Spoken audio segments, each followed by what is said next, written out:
All right, so 3 cubed is 27, 4 cubed, 5 cubed, 6 cubed, 7, 343, 8, 512. Okay, beyond that, I don't think I need to know necessarily. Okay, so the pattern is when you have an a cubed plus a b cubed, it factors a plus b. And then this one is a squared, ab, and b squared. But this is what someone taught me to remember the signs. SOAP, okay? Whatever this sign is right here in the original problem, you keep it the same here, okay? This was a plus, this is a plus. O would be opposite, so it changes to minus. And AP is, this is always positive at the back. Okay, so if we had a cubed minus b cubed, it would factor a minus b, keep that sign. Then you change it, so a squared plus ab. And then the last one is always positive, so it's plus b squared. Okay? I don't know if that helps a little bit. Now, I want to do a couple, let's see, really messy ones. 343 b cubed minus 64. Okay.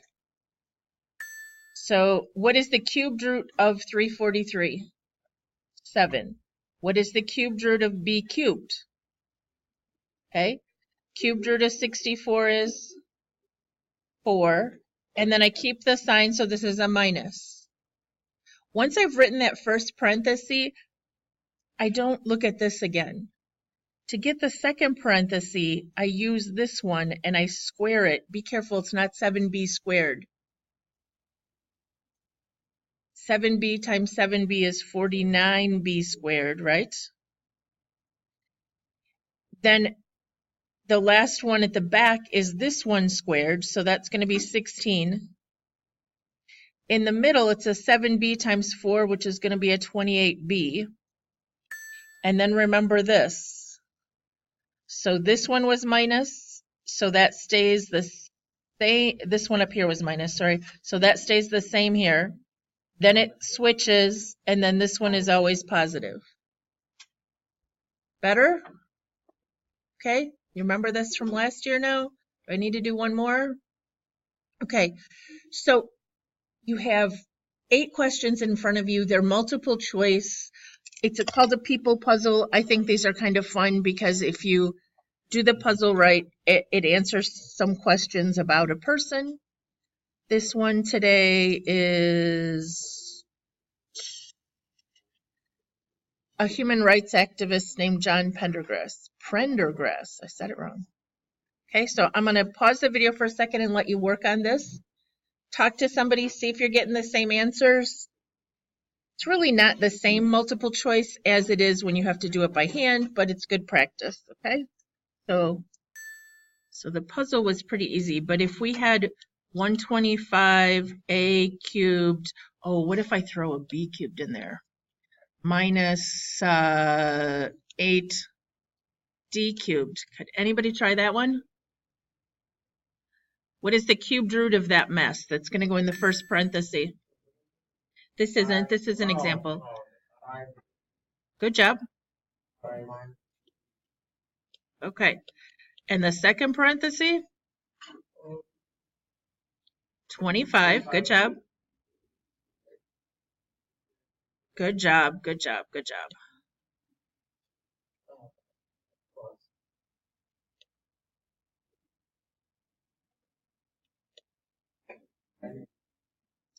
ABD. Boy, I made that complicated. Okay. Because you're doing this times this, right? But the sign changed.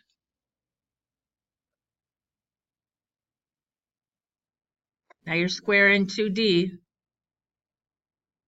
2d times 2d would be 4d squared. Okay, was that messy enough? You think you got the pattern though? All right, the next thing we're going to talk about today is finishing up complex numbers and answering questions on worksheet 2. So can you take out worksheet? I think it's 3 that we need to finish going over. We didn't talk about powers of I yet, and we didn't really concentrate on using conjugates to rationalize the denominator.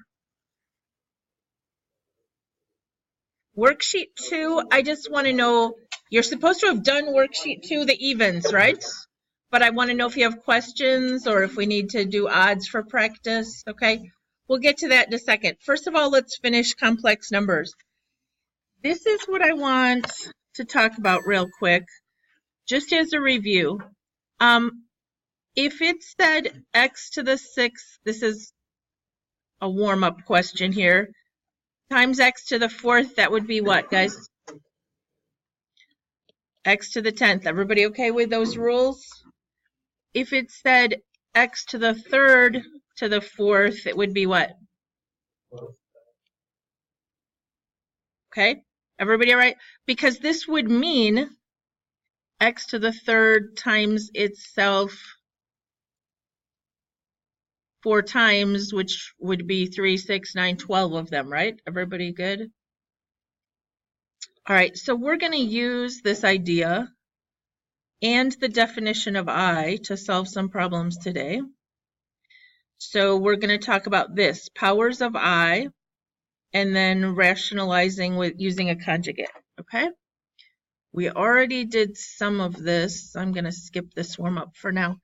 All right, so the definition of I was square root of -1. So if we had something like the square root of -25, we'd just get 5i because it would be the square root of -1 times the square root of 25. Everybody okay with that part? Okay. Then we decided that if you squared these, it isn't working. I put in a tech request. I sent stuff to printer B in the copy room B. No, I can get a 3rd hour because I need to make some more copies. I just sent a single one down because I wasn't sure it was working. All right, so if we square this side, we're going to square this side. And what's going to happen when we square a square root of -1? The square root of -1 squared will be what? Yes, the squared and the square root will cancel out. We'll just have -1. Now, if we do this again, we're going to multiply by an I on both sides, so we'd get -1i. If we do that to the 4th, we're multiplying by another -1, square root of -1. So what would that give us?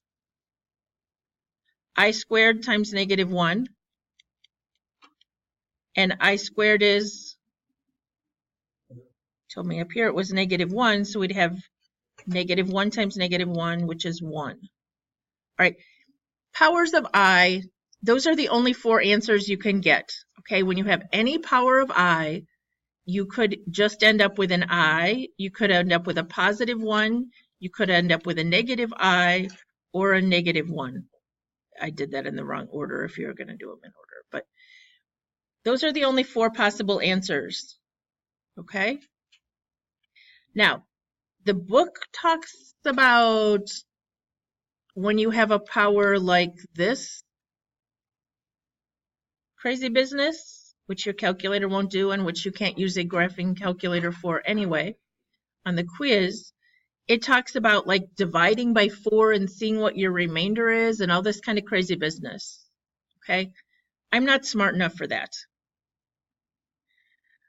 What I do is I think of how, I only remember these 2 because I can't remember all this other stuff. I remember I and I squared, okay? And then I would do, for this question, I'd say, well, this is an odd, and I don't like odd numbers, so I'm going to take out an I. How many I's will be left if I pull one out of 637? Okay. Now, I have this I left out here, and I know what I squared is. Well, how many I squareds is this? If I divide this by 2, I'd get what? 318? Okay. So now I say I squared is really what? -1. Okay. So now I have -1 to the 318th power, which you could do on your scientific calculator.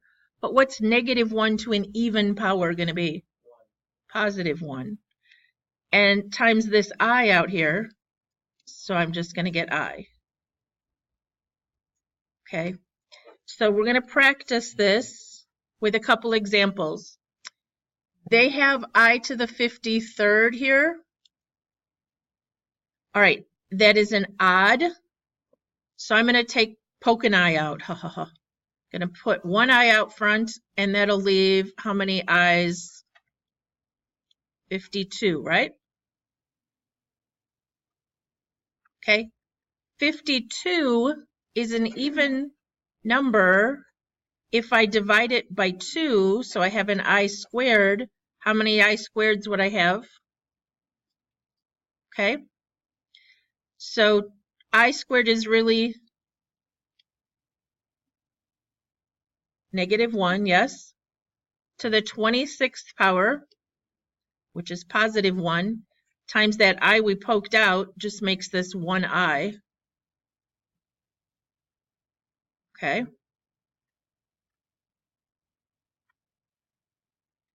The book would say we started with an I to the 53. Well, every 4 of those cancels out and goes away. If you divide 53 by 4, okay, you get 12 is 48. What's the remainder?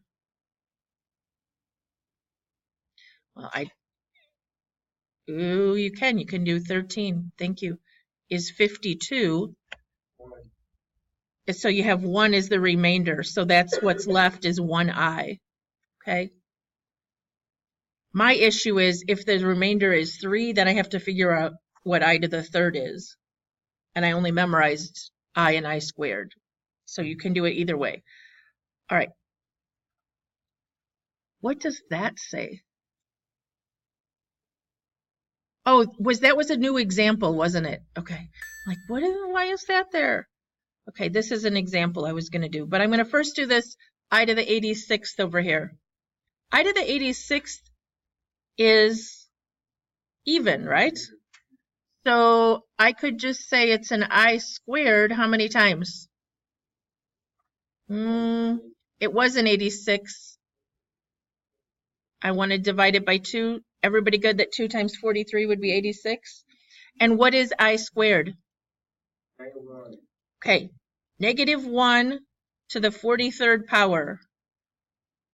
Well, a negative number, an odd number of times is going to be negative, and 1 times anything is 1, so we get -1.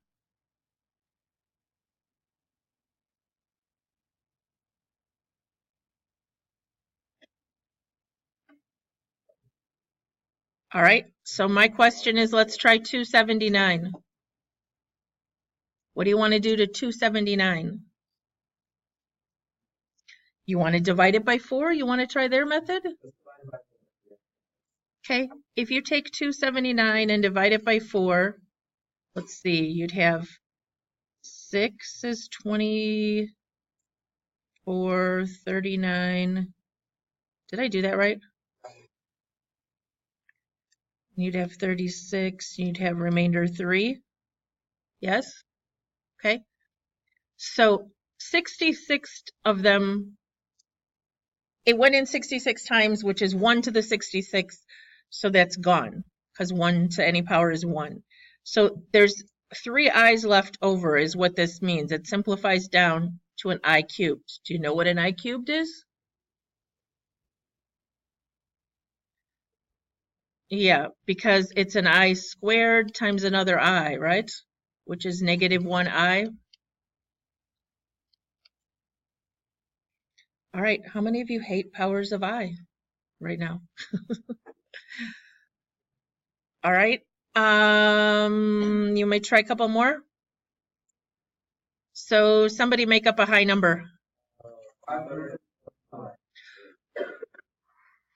I'm going to go with that. I heard that or something. I don't know. Anyway, it's even, right? So my method would be to just to divide it by 2.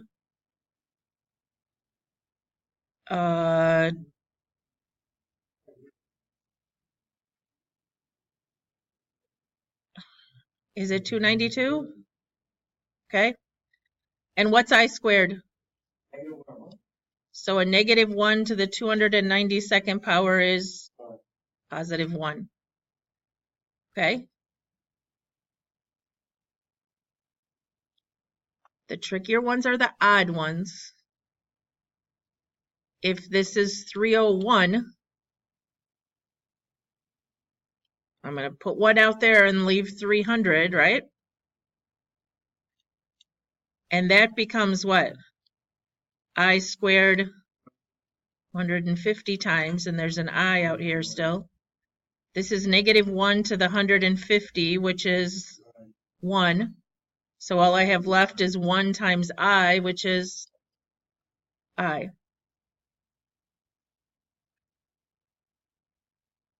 One more?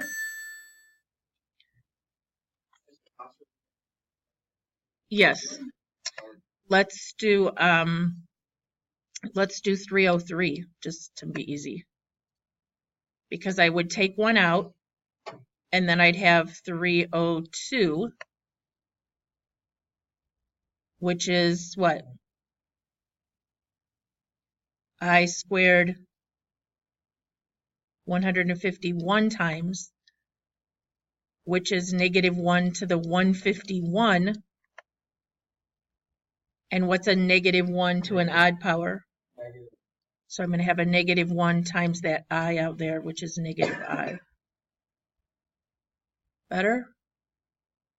Keaton, you see that now? When you divide by the 2, if you get an even or an odd number, yes, yes, yes. Okay.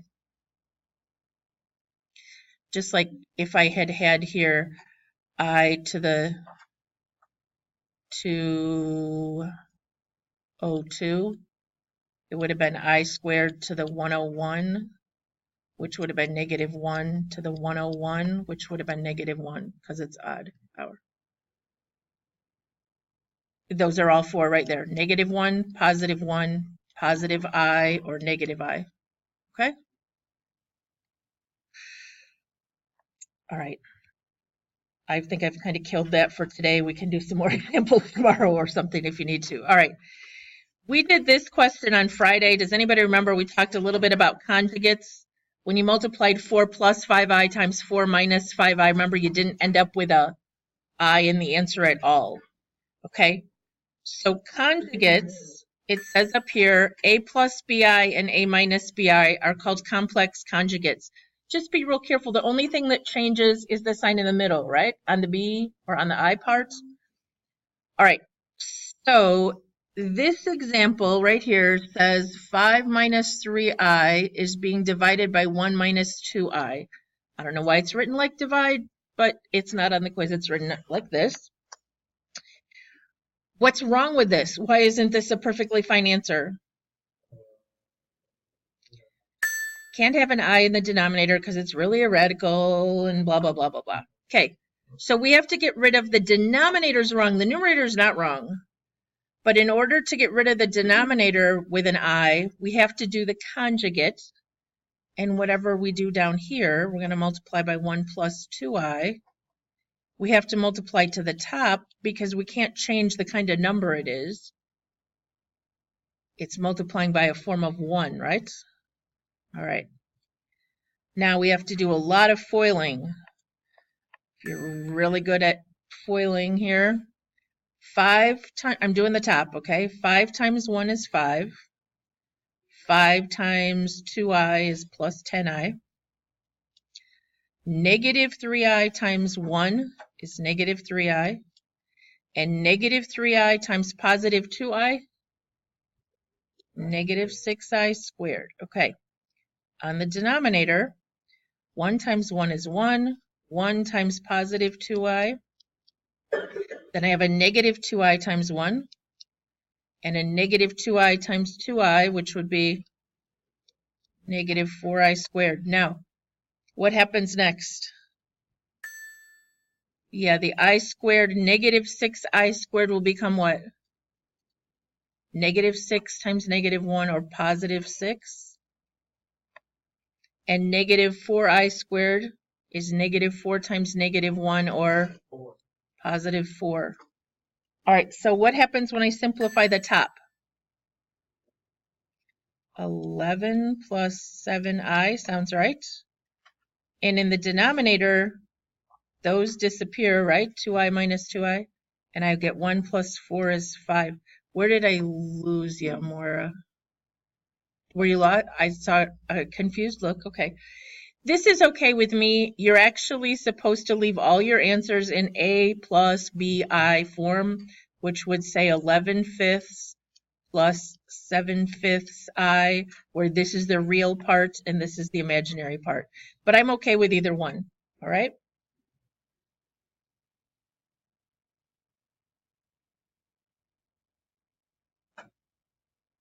All right, so what about 4b right here?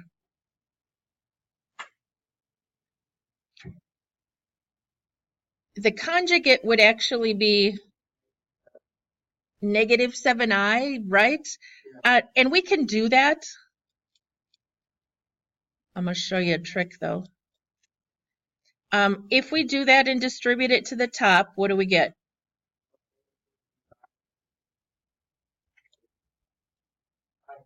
I squared, okay. And in the denominator, we get 7i times negative 7i is I squared. Okay. Now,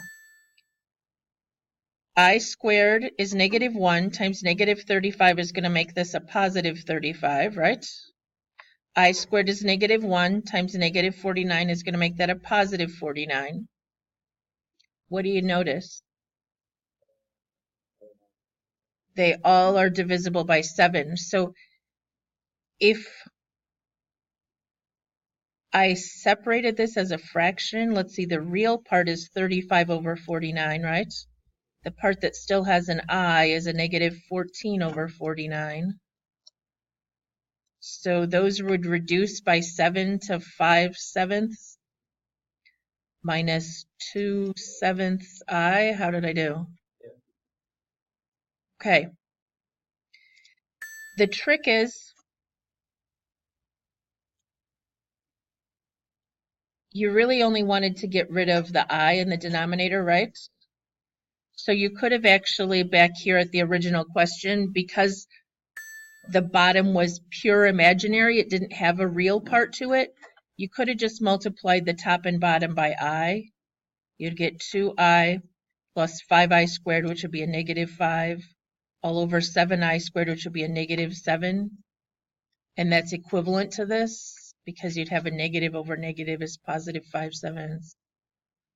So if it just has something with an I in the denominator, you can just multiply top and bottom by I, otherwise it's going to reduce. But if it has a real part to the complex number, then you have to do the whole conjugate. You want to do another example of that, or are you okay? Okay. Like one more with just an I in the denominator, or with a, okay, like 3 minus I over 2 plus 5i. Okay, what's the conjugate going to be? Okay. Who's good? Anybody want to FOIL the top together for me? 6.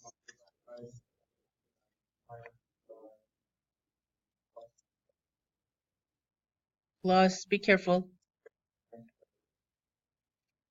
plus 5i squared, right? All right. The denominator,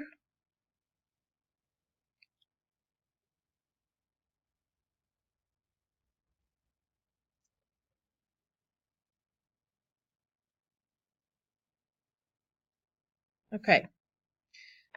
Now, some of you start scribbling things out and it gets to be a mess, right? And you make a mistake. So if you wanted to rewrite the top, you have a 6. You could combine those two and get a minus 17i. What is positive 5i squared going to become? A negative 5. What happens down here? We get a 4 plus 25. All right, then I think on the top I have a 1 and a minus 17, right? And on the bottom I have 29. So I could separate it, or I could leave it as 1 minus 17i all over 29. I don't care. Better? All right. So one more thing.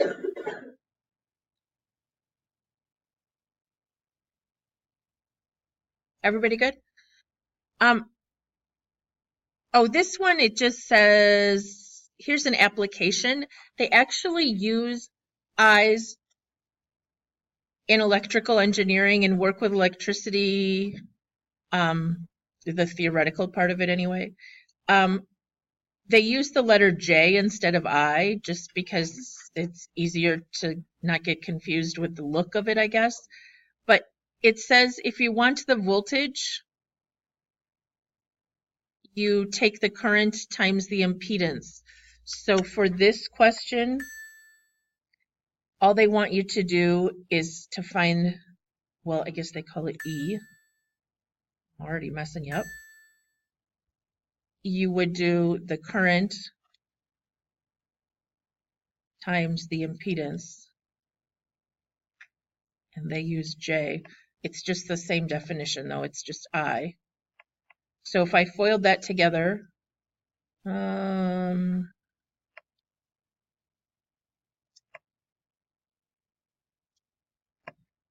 if it's really an I, this one back here is going to become what? Yeah, plus 15. So then we'd have 22 plus 16J, is that right? And it is voltage. It says they want that in volts. There's not an application question on the quiz. And I think the one on the homework, doesn't it just ask you to add? The one on the homework that's a word problem just asks you to add. You don't have to multiply them.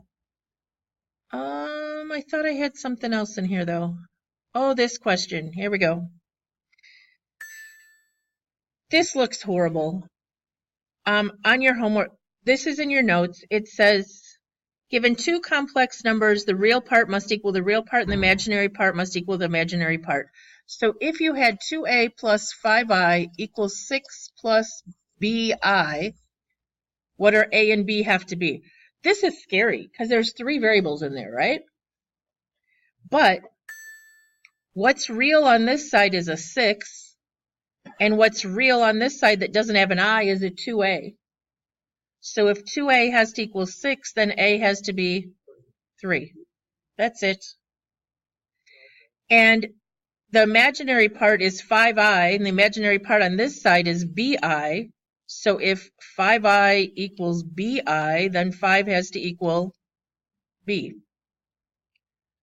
So here's another example. This is in your notes. It's kind of hard to read, but I think it says 12 plus 7iy equals 3x plus 21i. Okay. So what's the real part on the left that doesn't have an I? 12. What's the real part on the right that doesn't have an I? 3x. So if 12 has to equal 3x, then x has to be 4. 7iy is imaginary. And over here it has to equal 21i. Well, you could knock the I out of each, right? And you'd have 7y equals 21, so y would have to be 3. Super easy. It's just kind of confusing when you look at it because it has so many variables. Does anybody know what number on the homework that is? It's on the bookwork. What one is it? 47 is like this? This is like number 47 on the bookwork, okay?